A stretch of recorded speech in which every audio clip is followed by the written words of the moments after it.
바쁘게 움직인다고 해서 반드시 성공에 가까워지는 것도 아니며 성공이란 가장 많은 일을 해내는 사람이 이기는 게임도 아닙니다. 다들 이런 이야기 한 번쯤은 들어보셨을 겁니다. 개구리를 끓는 물에 집어넣으면 바로 뛰쳐나오지만 미지근한 물에 넣어서 천천히 온도를 높이면 가만히 있다가 그대로 죽는다.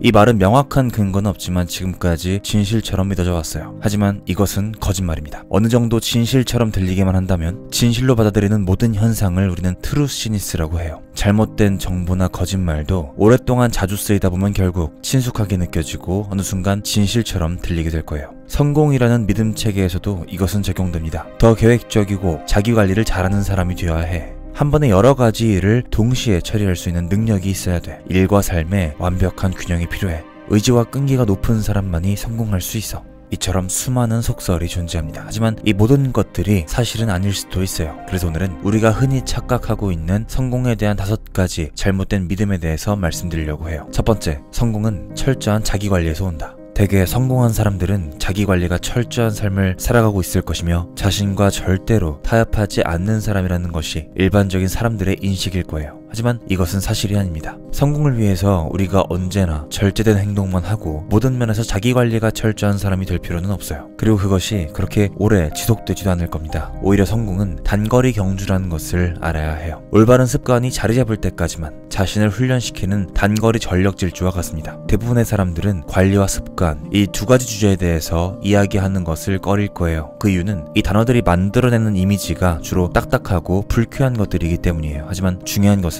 이 2가지가 성공을 이루는 전부라는 것이고, 좋은 소식은 습관을 만드는 것이 처음에만 힘들다는 겁니다. 성공한 사람들은 항상 자기관리에 철두철미하고 모든 것을 잘해 보이지만 사실은 몇 가지 올바른 습관을 하나하나 만들어 왔던 것 뿐이에요. 성공을 위해서 너무 철저한 자기관리까지 필요하지 않아요. 딱 습관을 유지할 수 있을 정도의 통제력만 갖추시면 됩니다. 어떤 행동이 삶의 일부가 되도록 하나의 습관을 확립해보세요. 그러면 힘을 훨씬 덜 들이고도 일상이 효과적으로 바뀔 거예요. 두 번째, 모든 일이 다 중요하다. 나이를 먹을수록 반드시 해야만 하는 일이라고 믿게 되는 건 점점 더 쌓이는 것만 같습니다. 할 일이 엄청나게 늘어나고 일이 지나치게 많아지고 능력 이상의 일을 맡겨도 해야 하는 상황이 자주 올 거예요. 바로 이런 때야말로 제대로 일하는 법을 알아내야 할 때입니다. 바쁘게 움직인다고 해서 반드시 성공에 가까워지는 것도 아니며 성공이란 가장 많은 일을 해내는 사람이 이기는 게임도 아닙니다. 그래서 우리는 할 일 목록 대신 성공 목록을 만들어야 해요. 80대 20 법칙에 따르면 몇 가지 소수의 원인이 대부분의 결과를 만든다. 제대로 된 인풋 하나가 대다수의 아웃풋을 만들어낸다 고 말합니다. 즉 우리가 원하는 것 중 대부분은 우리가 실천하는 몇 개의 일에서 비롯된다는 말이에요. 성공 리스트를 만드는 방법은 간단합니다. 중요한 20%가 무엇인지 알아내고 중요한 20% 중에서도 또 중요한 소수를 찾아내어서 파고드는 거죠. 원하는 만큼 긴 목록에서 시작하셔도 좋습니다. 거기에서 중요한 몇 가지를 추려내고 반드시 필요한 단 하나를 찾아낼 때까지 멈추지 말아보세요. 다른 모든 것을 포기하더라도 오늘 반드시 끝내야 하는 단 하나, 바로 그 하나를 찾는 것부터 하루를 시작해보시길 바랍니다. 세 번째, 멀티태스킹은 곧 능력이다.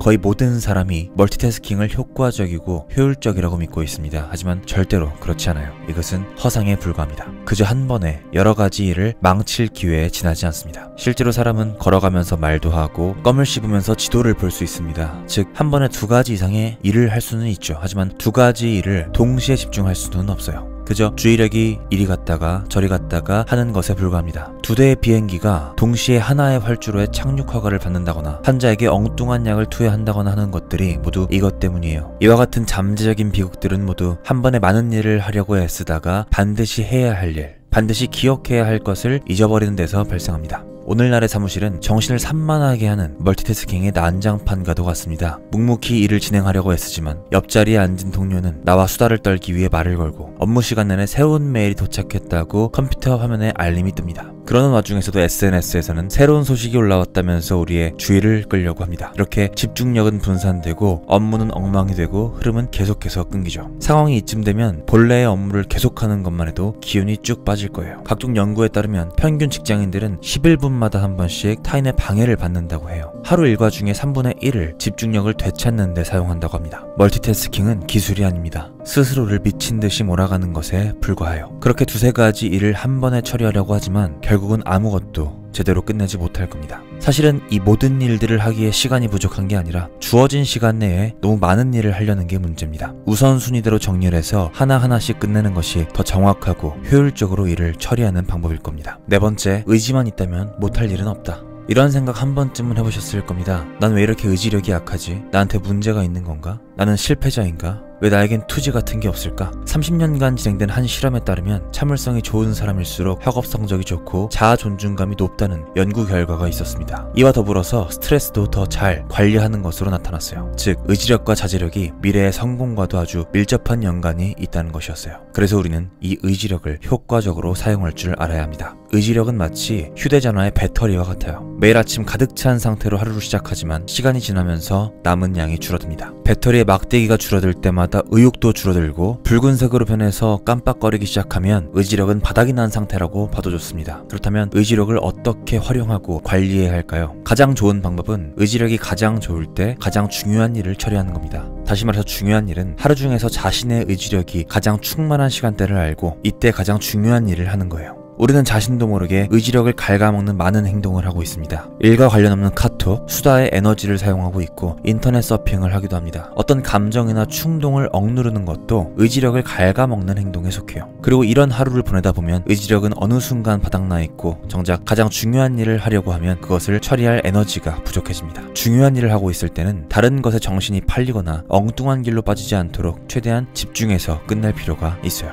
대개 가장 중요한 일은 에너지를 많이 소모하기 마련입니다. 따라서 최고의 성과를 내는 하루를 보내기 위해서는 의지력이 바닥나기 전에 가장 중요한 일 그 한 가지를 일찍 끝내는 것이 좋습니다. 억지로 바닥난 의지력과 싸울 필요가 없어요. 다만 아직 의지력이 충만한 시간에 맞춰서 하루의 일과와 인생을 설계해보는 것이 중요해요. 다섯 번째, 일과 삶의 균형이 필요하다. 많은 사람들이 인생에서 균형을 추구합니다. 모든 일을 충분히 할 수 있는 시간을 원하고 모든 일이 제 시간에 마무리되는 삶을 원하죠. 생각만으로도 마음이 편안해지고 고요해짐을 느낄 수 있습니다. 하지만 균형을 추구하는 삶이 과연 우리에게 성공을 가져다 줄 수 있을까요? 철학에서는 말합니다. 중용의 덕, 중도를 지켜라 라고 말이죠. 여기서 말하는 중도라는 것은 어느 한쪽에도 치우치지 않는 것을 말해요. 하지만 이 중도만을 추구하다가는 그 어떤 것도 제대로 가져갈 수 없을 겁니다. 기적은 중간 지점에서 일어나지 않아요. 균형을 추구해서는 성공을 바랄 수 없을 겁니다. 그것보다 중요한 것은 언제 중도를 택하고 언제 극단을 달려야 할지 아는 거예요. 하지만 극단을 달리다 보면 반드시 문제가 생길 겁니다. 다른 무언가를 놓치게 될 거라는 말이죠. 예를 들어서 일에 너무 몰입하다 보면 자신의 건강이나 가정에 소홀해질 수 있을 거예요. 이런 것들을 뒤로 미루다 보면 나중에는 영영 되찾지 못할 수도 있을 겁니다. 그렇다면 극단을 달리면서도 그 문제를 동시에 해결하기 위해서는 어떻게 해야 할까요? 균형이라는 말 대신 중심 잡기라고 생각해보세요. 마치 시소의 양 끝이 땅에 닿지 않으려면 양쪽에 번갈아 가면서 중심을 맞춰줘야 하는 것처럼 말이죠. 우리가 균형을 잡히지 않았다고 하는 것은 보통 처리해야만 하는 일이 제대로 처리되지 않았거나 충족되지 않았다는 상태일 겁니다. 하지만 기억해야 할 것은 정말로 중요한 일에 집중하다 보면 다른 것들은 언제나 완벽하게 처리되지 않을 거라는 얘기예요. 아무리 애를 써도 끝내지 못하는 일은 계속해서 발생하게 될 겁니다. 중요하지 않은 어떤 일들을 미완성인 채로 남기는 거, 가장 중요한 일을 우선 처리하기 위해서 반드시 치러야 할 대가와 같아요. 그렇다고 해서 모든 것을 미완성의 상태로 남겨둬서는 안 됩니다. 이때가 바로 중심 잡기가 필요한 때예요. 다만 돌이킬 수 없을 정도로 멀리까지 갔거나 나중에 돌아왔을 때 여러분들을 기다리는 것이 아무것도 없을 정도로 오래 걸려서는 안 되겠죠. 이런 것들을 방지하기 위해서는 우선 아는 것이 중요합니다. 나와 나의 신체를 잘 알고 가족과 친구를 알고 자신이 실질적으로 무엇을 필요로 하는지 알아야만 해요. 그래야만 일에서 극단으로 달리다가도 개인적인 삶에서 나에게 필요한 것을 할 수 있는 여유가 생길 겁니다. 삶을 즐기고 싶다면 이 중 하나라도 놓쳐서는 안 됩니다. 행복한 삶을 위해 완벽한 균형이 아닌 치밀한 중심 잡기를 시도해보는 것은 어떨까요? 오늘은 제가 가장 좋아하는 책 원싱을 참고해서 콘텐츠를 제작해봤습니다. 저는 거의 20살 때부터 자기계발에 푹 빠져 살아왔고요. 거의 10년이 넘는 기간 동안 성공에 관한 책을 읽었는데요. 수많은 자기계발서에서 말하는 이와 같은 오해들로 불필요하게 많은 것에 시간과 에너지를 쏟으면서 살아왔던 것 같아요. 전 오늘 말씀드린 5가지 성공과 자기계발의 오해에서 벗어난 뒤에 삶의 여유와 일에서의 성과를 동시에 얻을 수 있었고요. 오늘의 내용이 누군가에게는 큰 도움이 될 수 있을 거라고 생각합니다. 감사합니다. 지금까지 동기부여학과였습니다.